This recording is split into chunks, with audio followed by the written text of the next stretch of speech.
একটি অনুষ্ঠানের মধ্য দিয়ে দক্ষিণ দিনাজপুর জেলার গঙ্গারামপুরে তৃণমূল কংগ্রেসের দলীয় জেলা কার্যালয়ের উদ্বোধন করলেন মন্ত্রী বিপ্লব মিত্র। দলীয় কাজ সুশৃঙ্খলভাবে সম্পন্ন করার জন্য একটি দলীয় কার্যালয়ের প্রয়োজন ছিল তৃণমূল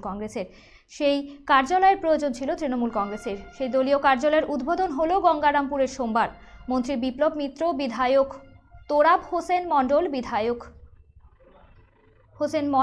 মণ্ডল, বিধায়কার রেখা রায়, গঙ্গারামপুর পৌরসভার চেয়ারম্যান প্রশান্ত মিত্র সহ অন্যান্যরা।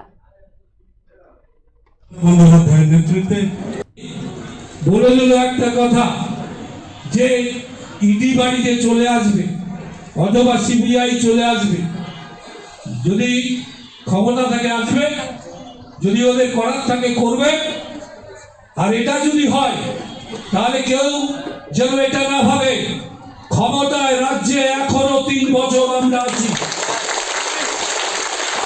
আর